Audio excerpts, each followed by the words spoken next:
আসসালামু আলাইকুম প্রিয় শিক্ষার্থীরা, সবাইকে স্বাগতম জানাচ্ছি টেকনিক ইজি এডুকেশনের পক্ষ থেকে। আমি হাবিবুল্লাহ। আজকের ক্লাসে আমরা আলোচনা করব আমাদের ইজি ম্যাথ বইয়ের 17 অধ্যায়ের একটা সৃজনশীল, যেটি এসেছিল সিলেট বোর্ড 25 সালে। আমরা যদি এখানে দেখি, এখানে আমাদের একটা উদ্দীপক নিবেশন সারণী দেওয়া আছে, গণসংখ্যা নিবেশন সারণী, আর সেখানে শ্রেণীব্যাপ্তি আর গণসংখ্যা দেওয়া আছে। এখন আমাদের নির্ণয় করতে বলতেছে, ক নম্বর প্রশ্নে বলা হচ্ছে যে 1 থেকে 20 পর্যন্ত মৌলিক সংখ্যাগুলোর মধ্যক নির্ণয় করো। এটা হচ্ছে উদ্দীপকের সাথে রিলেটেড না। তো 1 থেকে 20 পর্যন্ত মৌলিক সংখ্যাগুলো এখন আমাদের নির্ণয় করতে হবে। তো তার পরবর্তীতে সেটার মধ্যক। তো দেখো 1 থেকে 20 পর্যন্ত মৌলিক সংখ্যা কোনগুলো? মৌলিক সংখ্যা হচ্ছে যে সংখ্যাকে 1 আর ওই সংখ্যা ছাড়া অন্য কোনো সংখ্যা দিয়ে ভাগ যায় না, তাকে মৌলিক সংখ্যা বলে। যেমন 2, 5, 7 এগুলো। তো 1 থেকে 20 পর্যন্ত আছে, ও 3ও আছে, 2, 3, 5, 7, 11, 13, 17, 19। এরপরে আরো আছে, কিন্তু আমরা সেখান পর্যন্ত যাব না, কারণ 20 এর মধ্যে যতগুলো আছে। তো 20 আবার মৌলিক সংখ্যা নাই, এই জন্য 20 কে লেখা হয় নাই। তো 1 থেকে 20 এর মধ্যে মৌলিক সংখ্যা হচ্ছে আমাদের এই যে আমাদের এখানে 8টা আছে, টোটাল 8টা, 2, 3, 5, 7, 11, 13, 17, 19। তো লিখলাম আমরা এখন। তো এখন এই সংখ্যাগুলোর মধ্যক নির্ণয় করতে হবে। তো মধ্যক নির্ণয় করতে হলে সংখ্যাগুলোকে আগে ছোট থেকে বড় আকারে সাজাই লিখতে হয়। তো এগুলো অলরেডি ছোট থেকে বড় আকারে সাজানোই আছে, আমরা 2 থেকে 19 পর্যন্ত সিরিয়াল ওয়াইজে লিখছি। এখন তোমাকে দেখতে হবে যে তার মানে মধ্যক নির্ণয় করতে হলে দুইটা স্টেপ প্রথমে লাগবে। প্রথমে সাজাই লিখতে হবে, দ্বিতীয় কাজ হচ্ছে তুমি দেখতে হবে এটা সংখ্যাগুলো কি জোড় না বিজোড়। তো তুমি এখানে গুণে দেখো কয়টা সংখ্যা আছে, 1, 2, 3, 4, 5, 6, 7, 8, মানে মোট সংখ্যাটা জোড় না বিজোড়। তো মোট সংখ্যা 8, যেটা জোড়। এই যে এখানে মোট উপাত্তের সংখ্যা n = 8, যেটা হচ্ছে জোড়। কেন জোড়? কারণ জোড় হইলে মধ্যকের সূত্র একটা হয়, বিজোড় হইলে আরেকটা হয়। যেহেতু জোড়, এই জন্য মধ্যকের সূত্র হচ্ছে n/2 প্লাস n/2 প্লাস 1তম পদ ডিভাইডেড বাই 2, অর্থাৎ n/2 তম পদ আর n/2 প্লাস 1তম পদের সমষ্টি। তো তুমি এইভাবে না লিখে এইভাবে লিখতে পারো, n/2 তম পদ প্লাস, ও এর জায়গায় তুমি প্লাস লিখে ফেলো, প্লাস n/2 তম পদ, শেষ, ডিভাইডেড বাই 2। এই প্লাস চিহ্ন দিয়ে তো সমষ্টিই বোঝায়, ডিভাইডেড বাই 2। তাহলে এখন n/2 মানে কত? n এর মান কত বলো তো? n এর মান হচ্ছে 8। 8কে 2 দিয়ে ভাগ করলে কত হয়? 4। আবার n এর মান 8, 8কে 2 দিয়ে ভাগ করলে 4, 4 এর সাথে 1 যোগ করলে 5। তার মানে 4তম পদ ও 5তম পদের সমষ্টি। তাহলে 4তম পদ কত দেখো তো? 4তম পদ আমরা কোত্থেকে দেখব? 4তম পদটা আমরা দেখব এই যে আমরা এখানে যে সাজাই লিখলাম সেখান থেকে দেখব। এই যে আমরা এখানে ছোট থেকে বড় আকারে সাজাই লিখছি, কোথায়? এই যে এখানে। এখানে 4তম পদ কত? 1, 2, 3, 4, এই যে এটা হচ্ছে 4তম পদ, আর 5তম পদ হচ্ছে এটা। তার মানে এই দুইটাকে যোগ করে 2 দিয়ে ভাগ করতে হবে। এই যে দেখো 7 আর 11কে যোগ করে 2 দিয়ে ভাগ করতে হবে। 7 আর 11 যোগ করলে 18, 18কে যদি আমরা 2 দিয়ে ভাগ করি তাহলে কত হয়? 18কে 2 দিয়ে ভাগ করলে হয় 9। তার মানে আমাদের মধ্যকটা হচ্ছে 9। শেষ, সমাধান কিন্তু হয়ে গেল। আচ্ছা, তো এটা আমাদের হয়ে গেল। এখন আসলে খ নাম্বার প্রশ্ন। তো খ নাম্বারে আসলে প্রচুরক নির্ণয় করতে বলছে, প্রদত্ত উপাত্তের প্রচুরক নির্ণয়। প্রচুরক নির্ণয় বলতে এই যে টেবিলটা আছে এটার প্রচুরক নির্ণয় করতে হবে।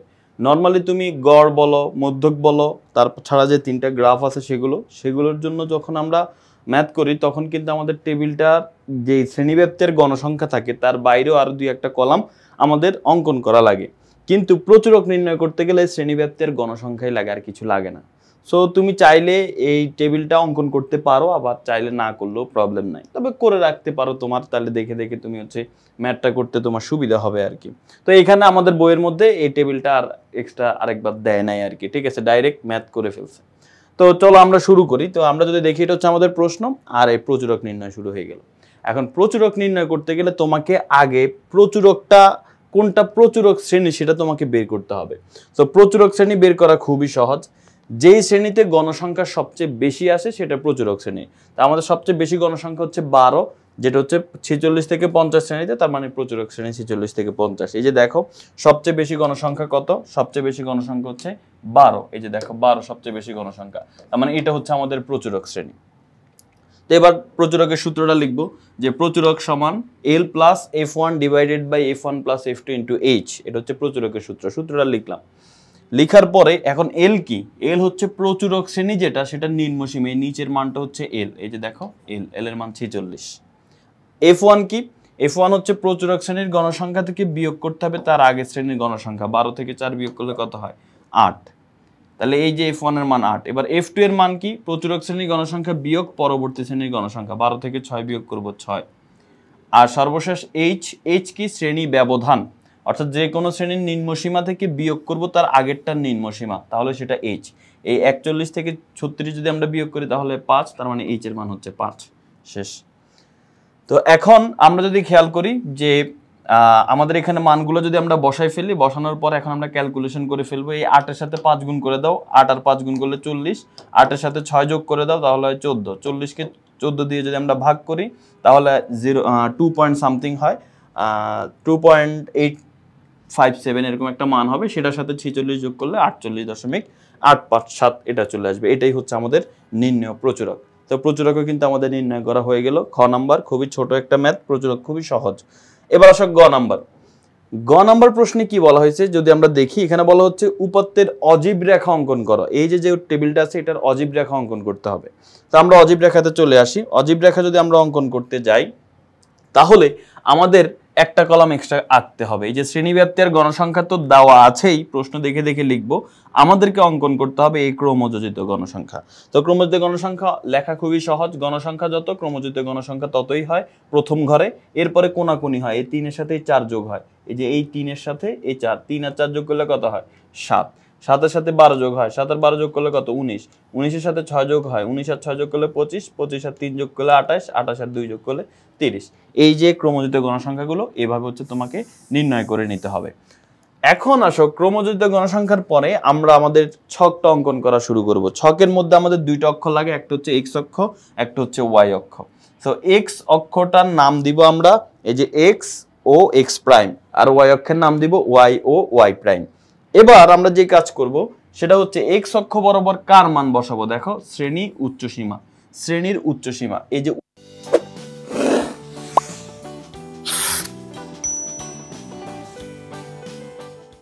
উচ্চসীমাগুলো হচ্ছে প্রত্যেকটা শ্রেণীর এই যে নিচের মানগুলো এই বাম পাশে এগুলো হচ্ছে নিম্নসীমা, আর উপরের মান যেগুলো সেগুলো হচ্ছে উচ্চসীমা।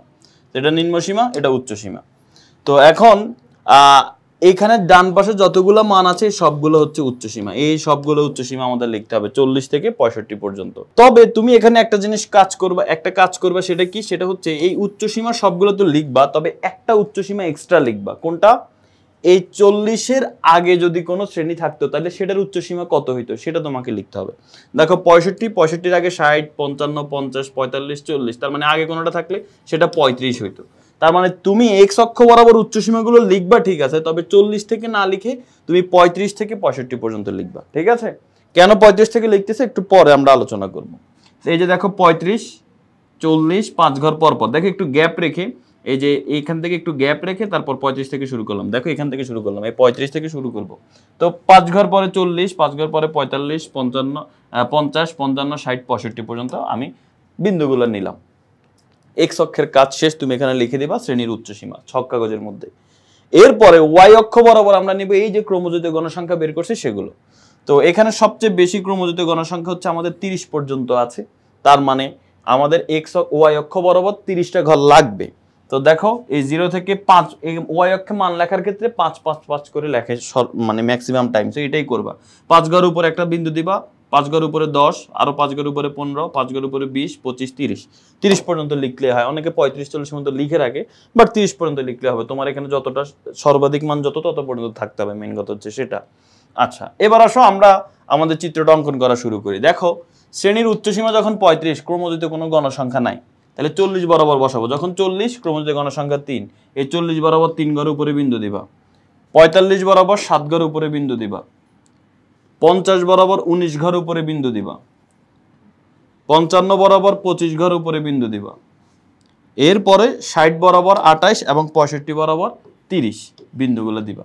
দিয়ে এখন এই বিন্দুগুলোকে হাত দিয়ে যোগ করার চেষ্টা করবা। তুমি দেখো ভালো করে দেখলে বুঝতে পারবা এটা কিন্তু স্কেল দিয়ে যোগ করে না। তো তুমি একটু ভালো করে দেখে তারপর হাত দিয়ে এটা যোগ করে ফেলবা। শেষ। তাহলে কিন্তু আমাদের এই চিত্রটা অঙ্কন করা হয়েছে, কিন্তু আমাদের গ্রাফটা এক্স অক্ষের সাথে মিলে নাই। তো এক্স অক্ষের সাথে মিলাইতে হলে ওই যে আগে 35 নামে একটা ঘর নিলা, এটাকে সেই 35-এর সাথে মিলাই দেবা। শেষ। তাহলে ঘরটা হয়ে গেল। তাহলে এটা আমাদের গ্রাফ। কিন্তু এখানে যদি একটু ভালো করে খেয়াল করো, এখানে আমরা মাঝখানে কাটা চিহ্ন দিছি কেন? কারণ দেখো এই যে মূল বিন্দু, এটাকে বলা হয় মূল বিন্দু। এই মূল বিন্দুর মান হচ্ছে 0। 0 থেকে এখান পর্যন্ত মাত্র 5টা ঘর, কিন্তু 0 থেকে আমরা এখানে লিখছি 35। এখানে কি আসলে 35টা ঘর আছে? দেখতে তো 35টা লাগে না, এই জন্য তুমি এখানে মাঝখানে কেটে দিবে। এই কাটা চিহ্ন মানে হচ্ছে এর মাঝখানে আরো ঘর আছে, মানে টোটাল ঘর 35টা আছে, বাকিগুলো গর্তের মধ্যে হারাই গেছে সোজা হিসেবে, এরকম ভাবে তুমি মনে রাখতে পারো আর কি। এই কাটা চিহ্ন অবশ্যই তোমাকে দিয়ে দিতে হবে। তো আমাদের গ্রাফটা হয়ে গেল। এখন বর্ণনা অনেকে দেয় না, বর্ণনা কিন্তু দিতে হবে, বর্ণনা না দিলে তোমার মার্কস কম আসতে পারে। কি বর্ণনা খুবই সহজ, তুমি এক্স অক্ষ বরাবর কি করছো, এক্স অক্ষ বরাবর অনেক সময় আমরা এমন হতে পারে যে আমরা এক ঘরকে 2 করে, জায়গা না হলে তখন এক ঘরকে 2 করে হিসাব করি। তো এখানে আমাদের জায়গা ঠিকঠাক ছিল, এক ঘরকে 1 করে হিসাব করছি, তো এটা বলে দিবা এক্স অক্ষ বরাবর প্রতি বর্গ ঘরকে 1 একক ধরে, প্রত্যেক ঘরকে 1 করে ধরছি, ধরে কি বসাইছি শ্রেণীর উচ্চ সীমা, এবং ওয়াই অক্ষ বরাবর প্রতি ঘরকে 1 একক ধরে ক্রমযোজিত গণসংখ্যা নিয়ে অজীব রেখা অঙ্কন করা হয়েছে। আবার এই মূল বিন্দু থেকে 35 পর্যন্ত এই যে ঘরগুলো আছে এগুলো বোঝানোর জন্য আমরা এখানে কাটা চিহ্ন ব্যবহার করছি, তো এই ভাঙা চিহ্নটা এখানে ব্যবহার করা হয়েছে। আশা করি বুঝতে পেরেছো যে বর্ণনাটা কি দিতে হবে, আর কিছু না। তো এটা খুবই সহজ একটা সৃজনশীল প্রশ্ন ছিল, আশা করি সবাই বুঝতে পেরেছো। ইনশাল্লাহ আরেকটা ক্লাসে তোমাদের সাথে দেখা হয়ে যাবে। আল্লাহ হাফেজ।